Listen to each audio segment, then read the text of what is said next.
Wow. I am so overwhelmed by your presence. Several years ago, what did I do with it? I left it. Sorry. Several years ago, I hope you can hear me in the back. Chris gave her dad a book. It's called A Father's Legacy, and the subtitle is A Lasting Heritage for Your Children. Well, I didn't think he was writing in it, what with his Parkinson's, but he did. He wrote in it, and I just found it. Oh, wow. So, I chose a few paragraphs, not too much, but enough so you could get a feel for the kind of person that Ted was. I really shouldn't be crying. Okay. Page 25. He got that far. Page 25 asks the writer, you know, the person who wrote the book gives you a little suggestion of what you can write about on that page. And so the author says, recall 5 of the most important lessons you have learned in life. Ted wrote 6. Number 1, trust God in all ways. That really surprised me, but not much. Number 2, always treat people with respect. Number 3, save for the future. Number 4, remind you, this is going to the grandchildren too, right? Yeah. Number 4, lying makes a thing worse. Number 5, give everything in a good marriage. You will then receive far more than you could ever take from the marriage. Number 6, reaching your goal is possible if you want it. So, then I kept turning pages and found the journal asked the writer, when did you become a Christian? How did your life change?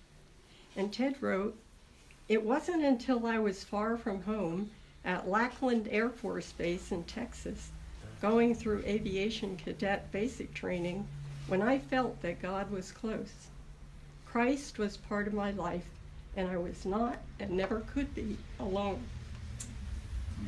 Training was hard, driving and intense, 24 hours a day, 6 days a week. Sunday was a respite. Church was a refuge. There in church was real life with God's presence. With this, I could put up with almost anything during training.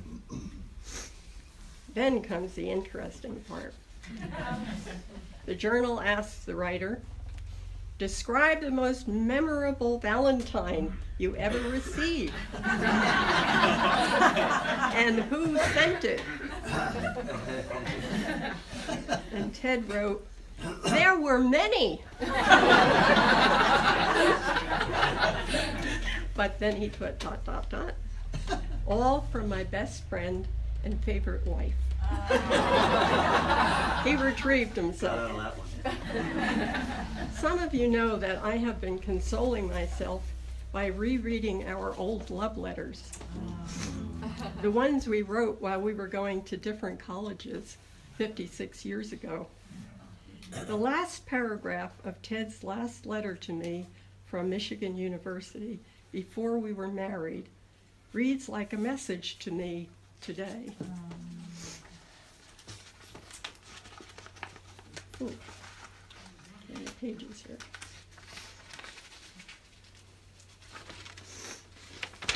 Ted wrote this to me just before he came home to New Jersey from college to be married. He wrote, time is going by so fast. Soon we will be old.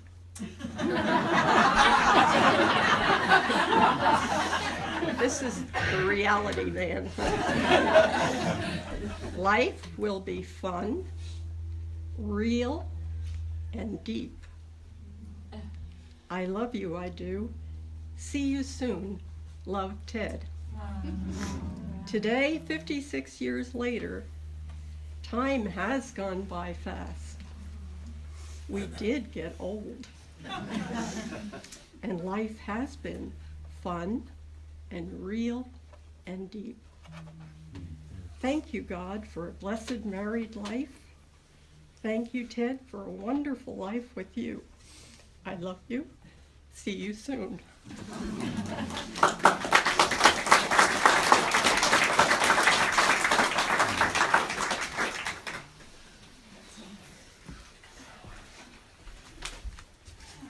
Hi, you guys. Can you see me? Yeah. Yes. Okay. I'm Chris, his daughter, his favorite daughter. But he always said that, so that was pretty cool. Around Christmas time, I felt like the most important gift I could give to Dad was a letter. Because, you know, things wilt and mold and so forth, but words hold true. And anyway, so I wrote Dad a letter. One of the things that was important to Dad was that he did well as a father. He grew up in a hard situation with some, his parents had some mental illness and some alcoholism. And that was very important to him, to be a good dad and a good husband. And he worked hard at it. And so here's my letter to Dad. Dear Dad, Merry Christmas. This is this last Christmas. I wanted to write you a letter to let you know that you have been a great dad. If your goal was to do fathering well, you've done it. From the time I was little, you would come into the room, look up, and explain, the spider in the corner is our friend. Then I found out that you really didn't like spiders. I remember riding on your shoulders as a little girl. And you stood next to me and watched lightning outside our home in New Jersey. You said not to be afraid, that it was a fantastic show that we should enjoy. I remember as a little girl interrupting what you were doing at the table or desk, and you would stop what you were doing, give me eye contact, and listen. What a great dad. That made me feel that I was important to you.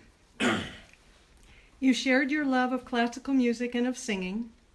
I love that you and I shared the class at Cabrillo. That was his idea. I was still in high school.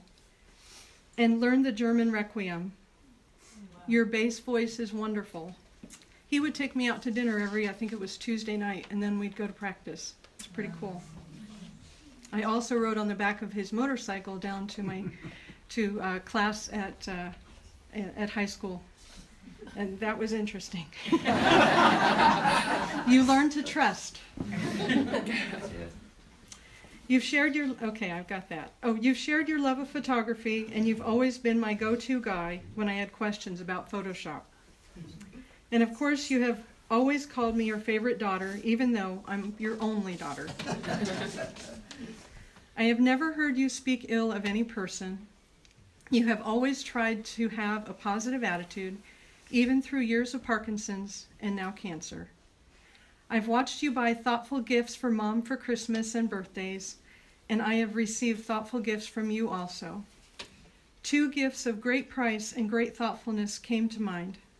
The sailboat for my graduation from college, and the digital camera when it was out of my range financially for me to buy. You've been fun and funny. You make people laugh. It was not at all out of character for you to wear big false ears to your hearing aid appointments. Your intelligence and sense of humor have been a wonderful combination, making people smile and brightening their day. You've been generous with your time and money. I remember you and Mom teaching English.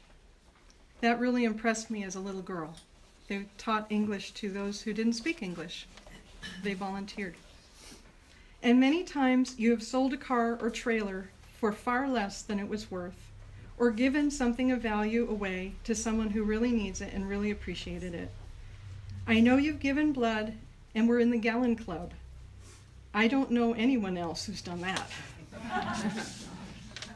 Even though you don't speak often of Jesus, your generosity, honesty, and the value you place on the people around you speaks louder than words. I've overheard an occasional, God damn it. Is that allowed up here? But I think the Lord overlooked this when you slammed your thumb with a hammer. He would come to the dinner table and he'd have a black thumb and we'd say, Dad, what did you do? Slam my thumb again. I close this by saying, I love you and I've been privileged to be your daughter. I felt cared for and loved back. You've been a human being that has made a very positive mark in this world. When you go to heaven, we will miss you greatly, but we will see you very soon because time is very short in heaven between here and there. We will all soon be with you, and until then, we will enjoy you here. Merry Christmas. I love you muchly, your favorite daughter, Christy.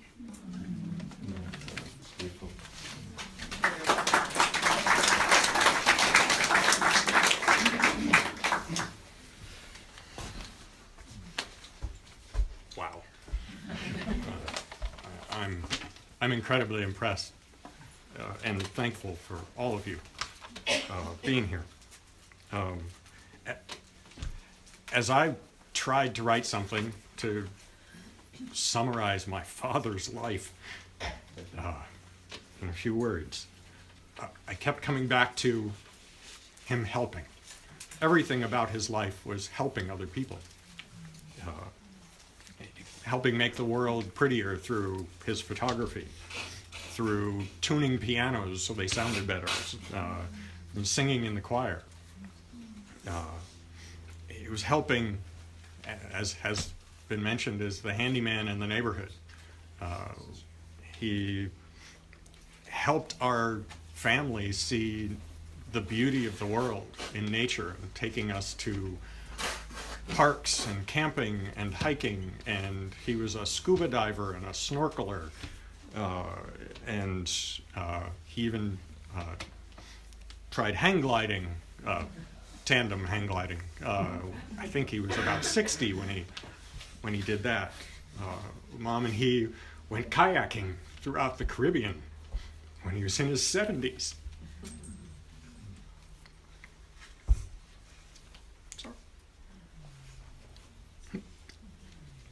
He was helping me. He helped me find a career. He took me to Lawrence Berkeley Labs, rented me time on a teletype, on a computer, a mainframe, bought me a book on BASIC and said, here, go. 30 years later in Silicon Valley, I retired from that. It was he pointed me in the right direction. It was good. He edited the Parkinson's newsletter. He was helping where he could there. He was helping people see life differently. This is the guy who would go skiing when I was a teenager. He and I would go skiing. And he's wearing these lace-up mountaineering boots. This is 20 years after people went to plastic ski boots. He's wearing these leather lace-up mountaineering boots to go skiing, and because that was him. That's what he loved to do. He skied from the time he was a kid, and he was very good.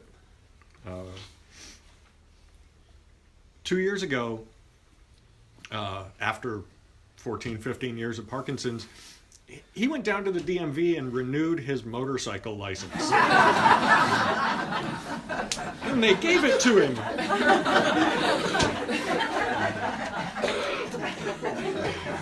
My wonderful father couldn't walk in a straight line at that point, but the DMV saw fit to give him a motorcycle license, renew his motorcycle license. He wanted to get a scooter, but we convinced him that probably wasn't really a good idea anymore, but he wanted to. He wanted to go ride again because he rode motorcycles all his life. He taught me. He and Uncle Fred. taught me to ride. Everything about his life was helping. And in spite of this, just a couple of months ago, he was worried that he hadn't done enough. He was worried, what do I have to show for my time? And Dad, you are a loving husband. You're a wonderful father and an adoring, nurturing grandfather. That's what you leave behind. Dad, you will be missed.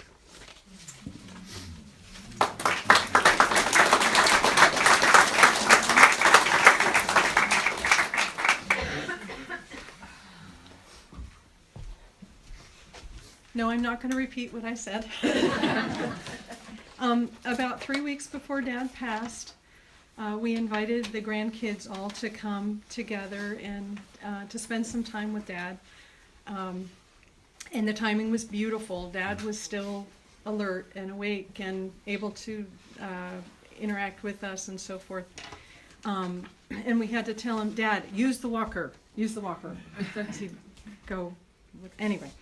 Or the wheelchair, whatever it is we were using at that time. He played his harmonica. He did all sorts of things.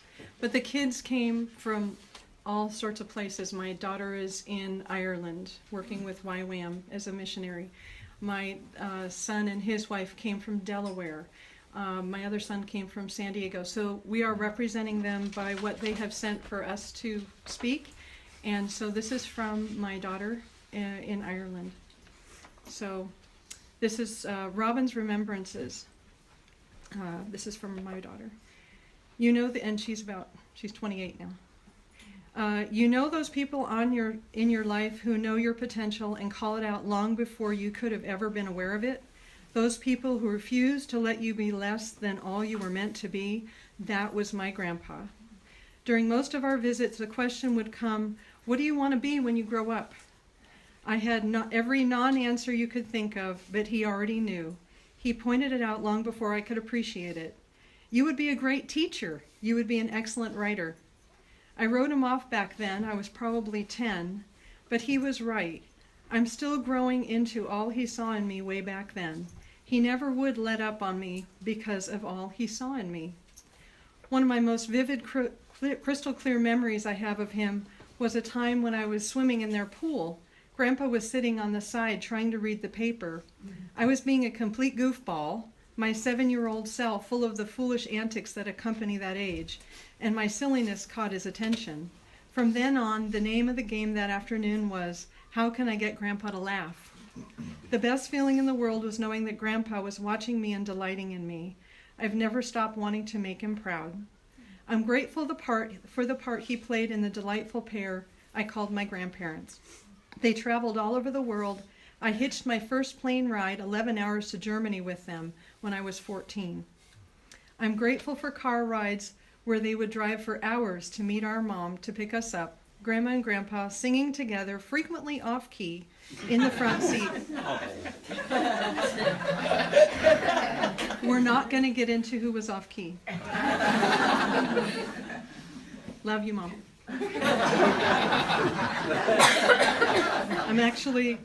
I can't find my place now. Okay. I'm grateful for the man who always caught me reading in the dark. Turn a light on, you'll ruin your eyes. I think I heard that phrase from him more than anything growing up. You think I would turn on a light? I'm grateful for the big, mean grandpa trying to get us crazy youngsters to quiet down and go to sleep when my brothers and I were spending the week at their house. I remember lying in bed talking to my brothers. We all shared a big upstairs room at their house when we stayed with them. And we would yak away until we heard footsteps. Grandpa was coming. I'm grateful for the solid familiarity of classic music that will always spell Grandpa for me. Every time you walk into the house, there was that sound. He appreciated and studied music like no one I've ever met. He loved to give to us, his grandchildren, his gifts. We're always knowledge, always trying to expand our minds, help us to understand this world we're part of. I'm grateful, so grateful for the endless trips to Monterey Bay Aquarium, Dennis the Menace Park, and ice cream.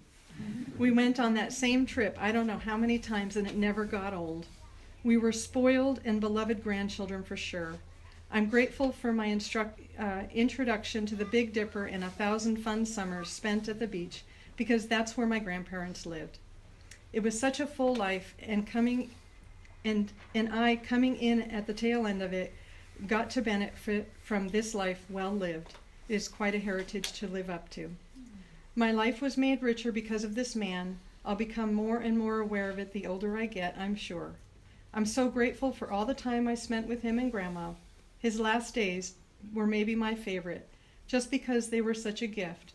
I was across the world and wasn't sure if I would ever get the chance to see him again, but there he was, so different, but still Grandpa. He had his harmonica out and wanted to sing, and we got to enjoy the gift of him one last time. I cried like a baby on the bus, leaving him and Grandma for the last time. It was the worst feeling, letting go of them. Part of me hates how life keeps moving us on, but that's what life is, an endless series of goodbyes and hellos. And my grandpa knew how to make each hello so precious. He knew how to hug. When we would visit as kids, we would get the biggest hugs from Grandpa on arriving at the front door. There was nothing like a grandpa hug. Nothing like having those strong arms wrapped around you like they were never going to let you go. We had to say goodbye to him, but I know that hello, followed by a massive grandpa hug, when we get to heaven will be well worth the wait. I miss you, Grandpa. I'm a reflection of your strength of mind and character. I live because you did, and we won't forget you. It won't be long till we see you again. I would not be the woman I am today without him.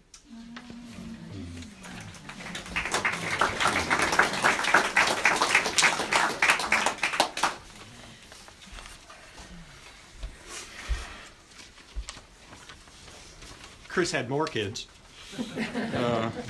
and I'll be reading Danny and Peter's letters that they wrote because they couldn't be here.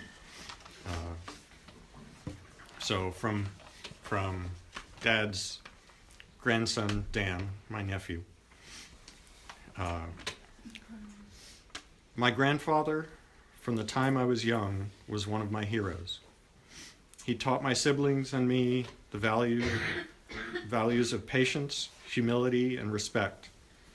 Not only did he teach us, but he showed us each day how to embody those values in how he lived.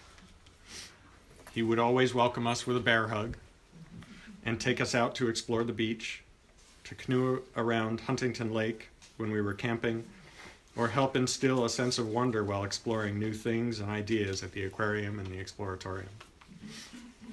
Laughter was evident in his eyes, and he loved to tell a joke or a story, to pass on some advice in hopes we would find a good path for our own lives. Through education and experience, through taking the time to enjoy each moment. Most importantly, that success has many measures, and one of the sweetest and most rewarding is family. He was a leader through humility, an artist in his photography, and a grandfather I always hoped to make proud. I can say without a doubt that his steadfast character helped to shape me into who I am today. That was Dan. And Peter,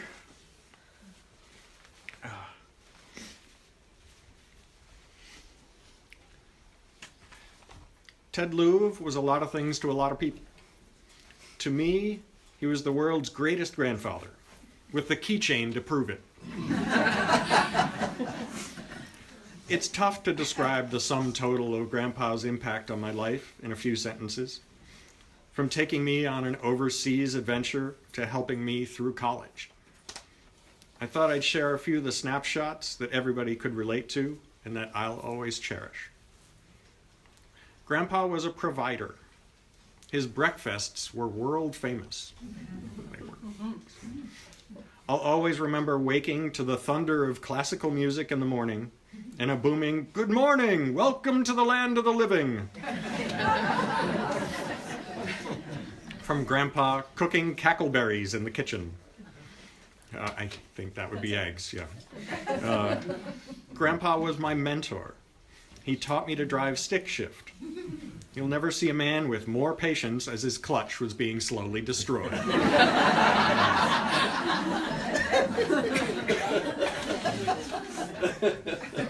He had a cheerful outlook until the very end. His favorite adjective was delight. They were a delight. He was a delight. What a delight. Grandpa loved words. He loved poetry. You were never sure if he was babbling incoherently or just quoting his favorite poet,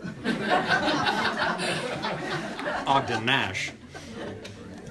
He loved playing with words. He used to say to us grandkids, "I'll turn you into a side street." It wasn't until years later that I got the joke. We'll leave you with a fitting poem from his favorite poet. I Didn't Go to Church Today by Ogden Nash. I didn't go to church today. I trust the Lord to understand. A surf was swirling, blue and white, the children swirling on the sand. He knows how brief my stay, how brief this spell of summer weather. He knows when I am said and done, we'll have plenty of time together. And with that, I think that's the family's remembrances. If we have anyone who would like to share something, please do. You can come up here if you like. You can stand in place if it's more difficult, or if it's more easy, if it's whatever you want to do. Lisa.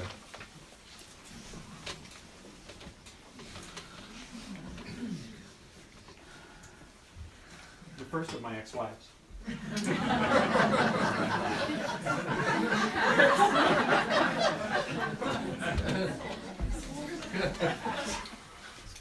The first time I met Ted and Barbara, we were going down to Santa Cruz, and Dawn said, "Hey, let's go meet my folks." Okay, no warning. Meeting the boyfriend's parents. I'm wearing like cruddy jeans and probably an offensive t-shirt. Absolute nervous wreck.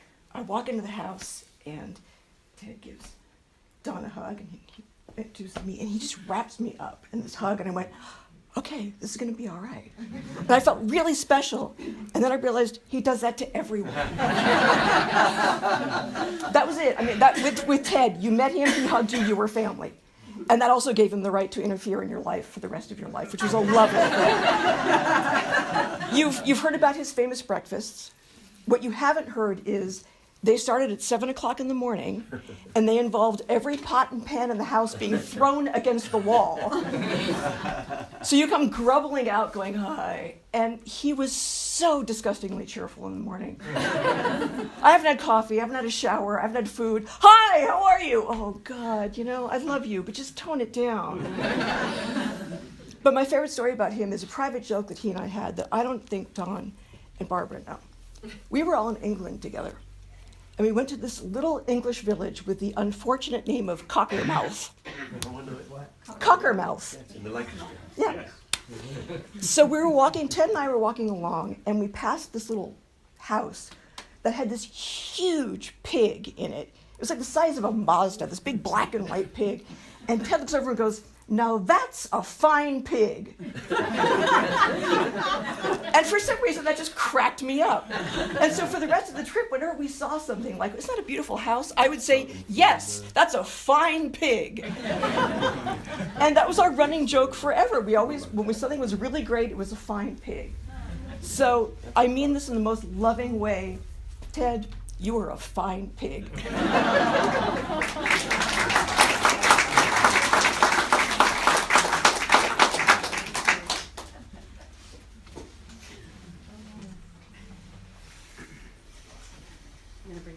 With me.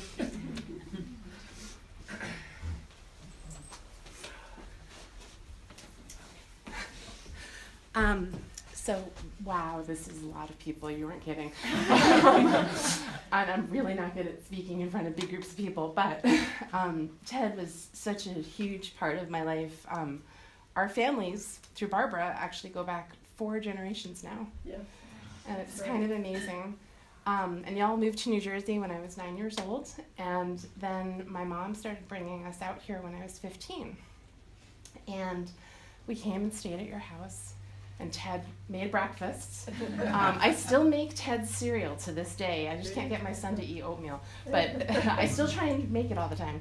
And I would get up in the morning early, and your dad was awake, and he'd say, "Why don't you go pick some strawberries? I'm making making my famous cereal." And I'd go out to the garden and I'd pick strawberries, and I realized this was like the most magical place I'd ever been to in the world. And on that trip, I was 15 years old, we were leaving, and I was on the airplane and I was crying. And my mom said, "What's wrong?" And I said, "I don't want to leave California. I need to live there someday because it's this magical place." And I think your home was what made it this magical place. And Ted created that home. And I live in California now. I've been here almost 20 years, and you guys are my family here, and I will miss him a lot. Yeah. But I will continue to make Ted cereal. Thank you.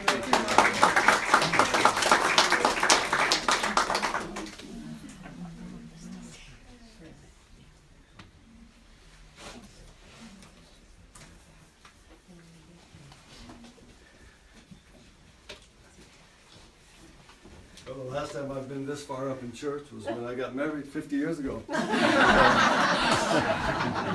Anyway, I jotted down a few notes this morning about Ted.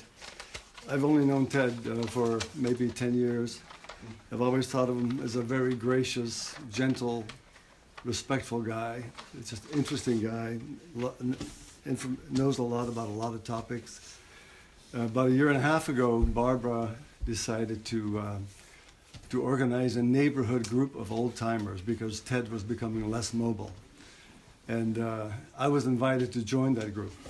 I think because my son lives in a neighborhood and he's too young to be called an old-timer.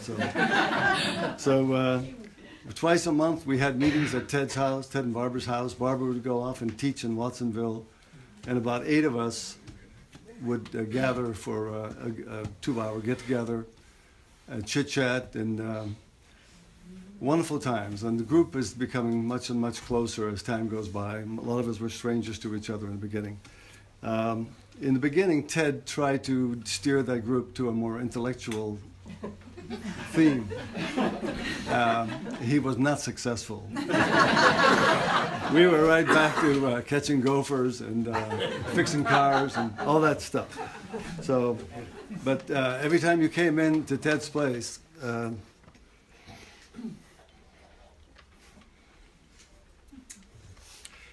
you felt really good. He really knew how to say hello and made you feel very welcome. Anyway, as time went by, Ted's style never changed. He never complained. He was visibly very uncomfortable at times, and he was the same Ted the whole time, all the way up to the very end, about a few weeks before he passed away. So last year, about a year ago, Ted bought a scooter, a little red 4-wheeled scooter, electric scooter. And Ted and I went to Moss Landing for lunch, and we brought the scooter. We took his car and drove it, and we brought the scooter and had a nice lunch. He endured, after lunch, walking around Moss Landing looking at some rusty metal, just to make me happy.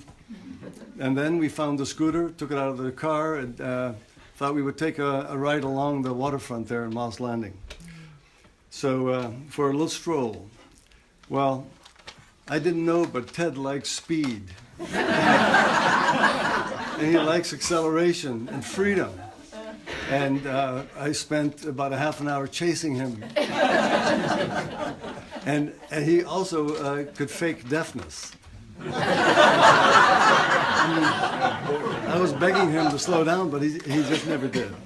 Anyway, I was very happy to see that scooter get loaded back into the car. It was good. We're going to miss Ted, and he's gone, but he's not gone away. I see him all the time, and I think of him all the time. And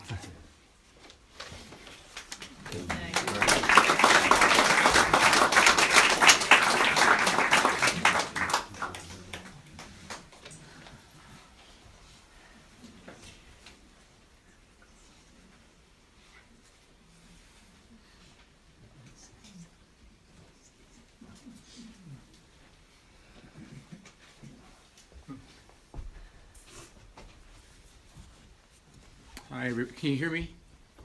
I don't talk very loud. I have Parkinson's disease, and I took over as editor of the newsletter from Ted. And I tell you, he was not a good, in the Parkinson's group, he was only a good person, he was a great person. The person who said that was David Donahoe, who also passed away. And he was a great person. I'll tell you a funny story.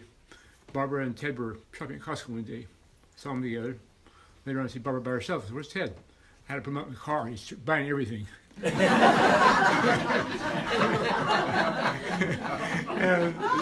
so, I don't think, am I speaking loud enough? Can you hear me? Yes. Okay.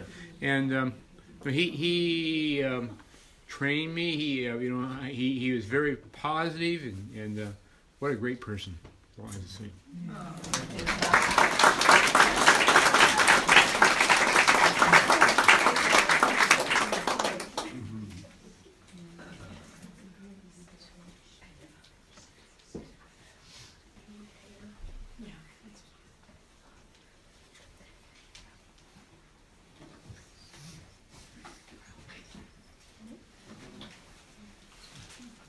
I'd like to say a short word from here, because I don't have a walker to get it.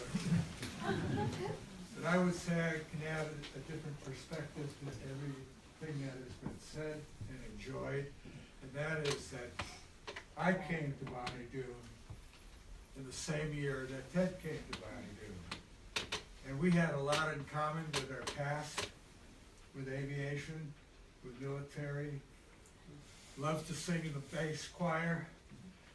And all I can say that I would add to anything anybody else has always said, to me, Ted was my big brother. 4 years older than me. I escaped from LA in a very bad frame of mind. I can say that Ted did a lot to help me become a Bonnie Dooner, and maybe a little vice versa too. We were very much involved with the church, the school, the fire team, the Bonnie Doon Ecological Reserve, and yes, even the ladies' club. I have a little bit of humor from Ted rubbed off on me. Anyway, I'm thankful that he was there, and all I can say positively is that he had a skill and a technique that I picked up and learned and used on others, and that was, he never answered my questions. He only gave me a counter question. Well, what would you do if? I think that was our upbringing as engineers and lab and test people. What would you do? Well, if we do this, if we try that, what'll happen if it doesn't work? I don't hear that from his family and friends so far, so I thought I would offer that.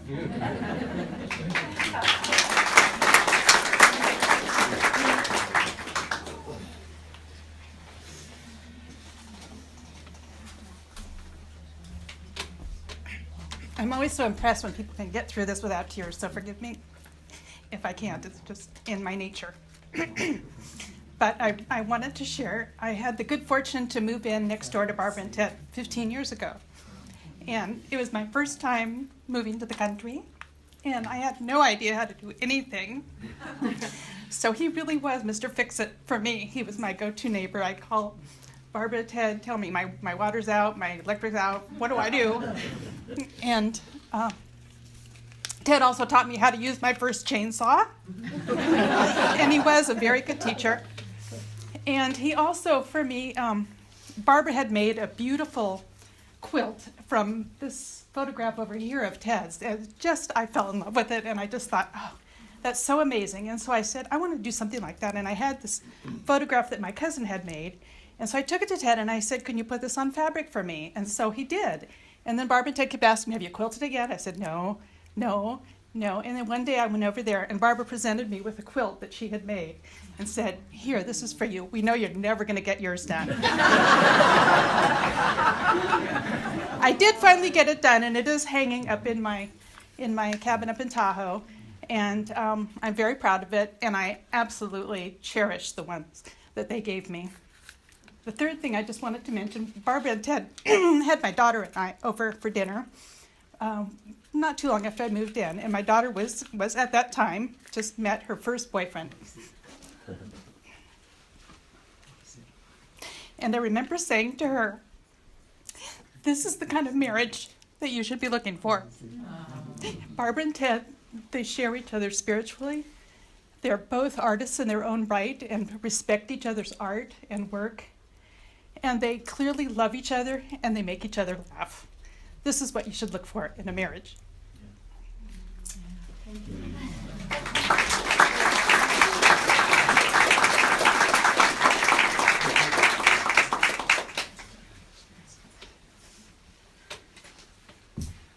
Well, I'll try and say a few words. We probably, it may be the longest that we know, over 50 years we've known, and from New Jersey. And when we were the first ones to come out to California. As we came out to California, you followed, and it was great. You lived in San Jose for a little while, and all of a sudden you told us something about moving to a place called Bonnie Doon. And we said, Bonnie Doon, you moving to Scotland? But anyhow, we came over and we had some great times then clearing the property. Yes. We'll always remember Ted and you guys clearing the property. I told Ted I love to use chainsaws, and I remember that story. And he said, and I said, yeah, I had experience. I cut down a tree at home in New Jersey, and it fell on the house. He said, don't worry about it, there's no house up here. So. But he didn't tell me that there's a big difference in California versus New Jersey. New Jersey has a lot of poison ivy. Poison oak is a little different up here. I didn't realize when he had the chainsaw and we're cutting these big trunks, which I thought were trees, they were poison oak. My wife and I both came down with poison oak. She came out with all over here carrying logs. It's okay. For every one day that we helped you guys, it took 2 to 3 weeks. But I can always remember Ted just saying, hey, that's part of living in the country. We'll both miss Ted very much, but we're not going to miss you. We'll be back.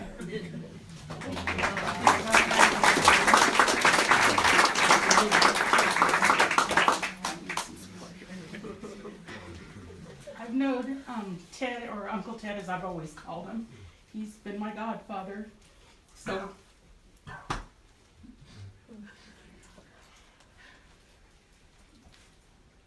he was my dad's best friend.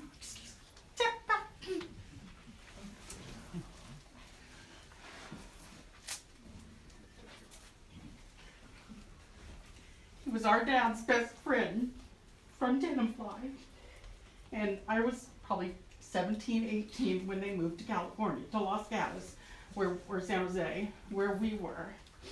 So I remember, you know, when I was little, whenever Uncle Ted was on leave, he always brought giant lollipops.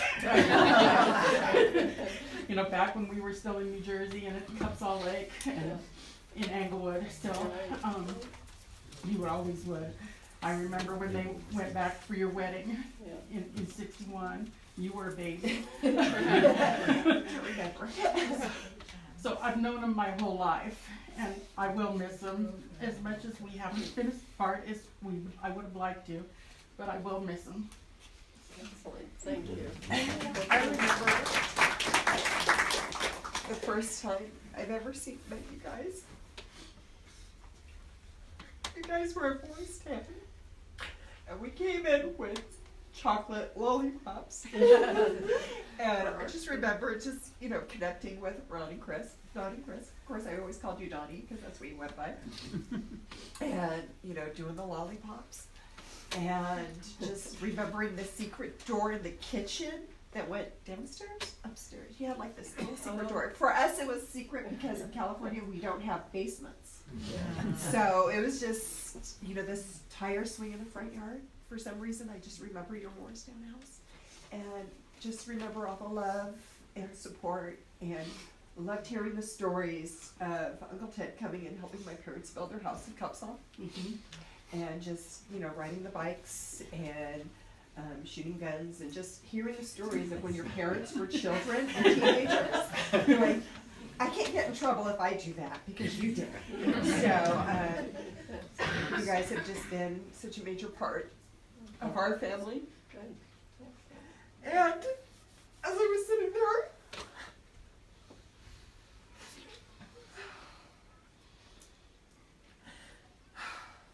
I was thinking that my parents are with their best friend now. That's right.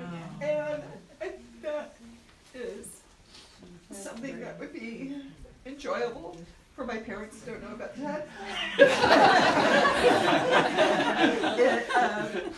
No, he was our best man. Yeah. He was your best man. Uncle Ted was supposed to be their best man, but he couldn't get leave. That's why he's my godfather. So anyway, we love all of you, and we will miss him dearly, and he will always have a special place in our hearts. Thank you.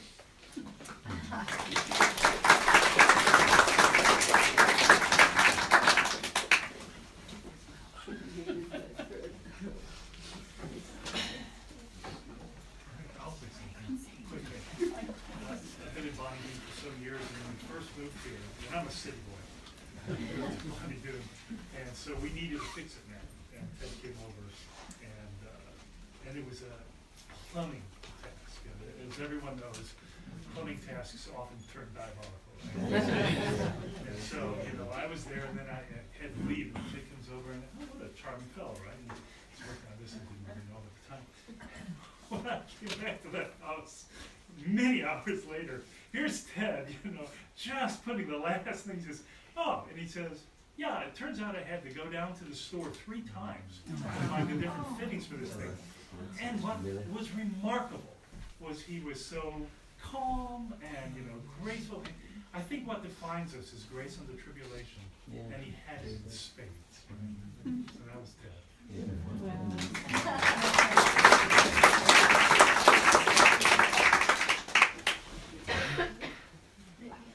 Say something. My husband, Jerry Pittman here, and me, Susie, met Ted to Ladies Club, to Barbara. And I must say that he was the greatest help for our Ladies Club, doing the rosters and advising us on matters of that kind. And he did have this good sense of humor that everybody brought out. And I would like to say on behalf of Ladies Club that we are very, very thankful to Ted. We will always, always cherish his memory. On the other hand, my husband, Jerry, also met Ted to Ladies Club there, and then we became good friends, and he would always join us for our 4th of July parties, and we enjoyed having him there. And Barbara and he even brought their granddaughter Sarah one time, and it was a nice delight that she could sing the Star Spangled Banner because we are always having the 4th of July party in honor of the veterans. Jerry is a Purple Heart member, and so he really likes to gather his old veterans around him on that special day. So we personally enjoyed his friendship there too, and we always be thankful for it.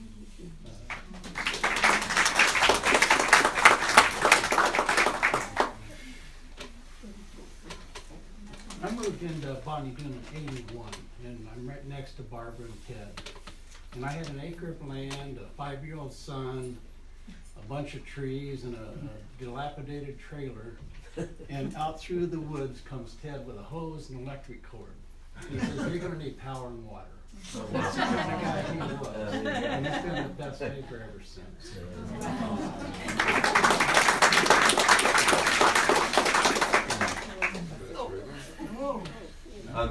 Come on up. Oh, just one more. Like many of us here, the other 7 or so, I'm a member of what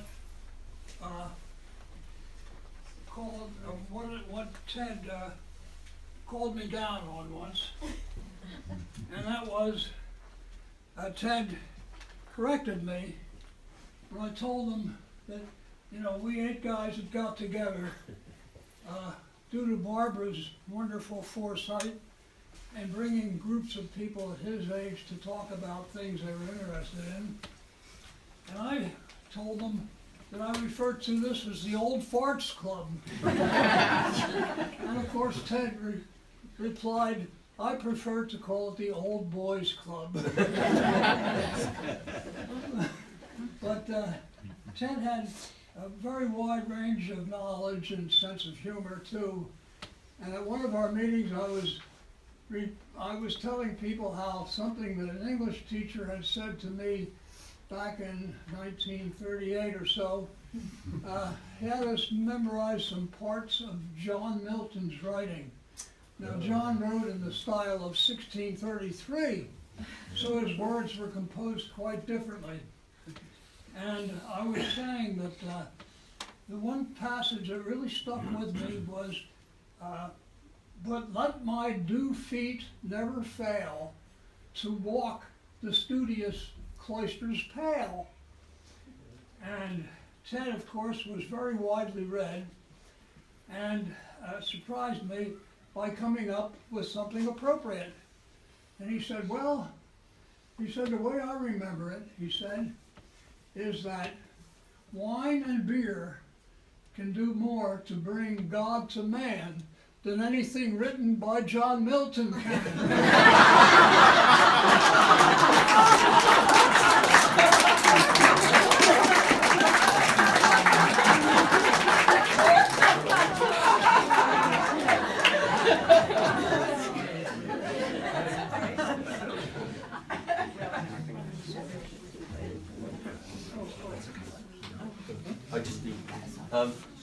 It's so nice to see all you here in our little Bonnie Doon church, and we have a tradition that when there's no seats left, the little kids in the congregation will come sit up here. That's why my wife and I practice that. And so it's wonderful. But I just want to say, on behalf of Barbara and beautiful family, you know, Ted reminded me so much of my own dad. My dad was a war veteran, and he was an orphan. He had a tough time growing up, but he was determined he was going to give his family everything. And you know, I think the world would be so much better off if we wrote stories and made films about people like Ted and people like my dad, rather than all this, I was going to say a rude word, that we hear from the media today, you know. Here's a man that did his duty when he had to, loved his family completely and utterly, and there's nobody who'll say a bad word about this man. Those are the people that are great people in our world. These are greatness, not Napoleon who killed 2,000 of his own men, none of that. These are the great people in the world. These are the people we need to live up. And I know that his memory will live with you forever. And he graced our church and our fellowship here. And we thank God and we thank you, Barbara, and the beautiful family you have. Thank you, Ted.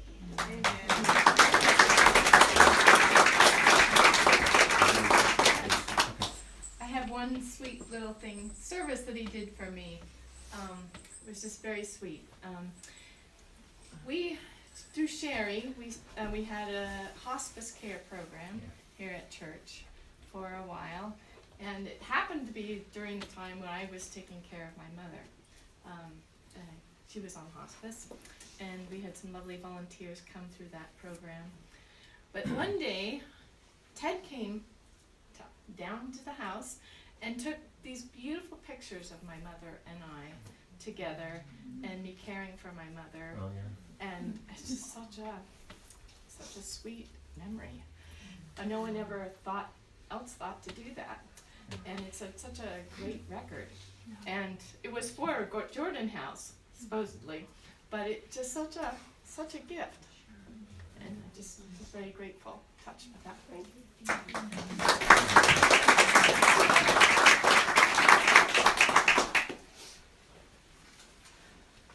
unless there is anyone else.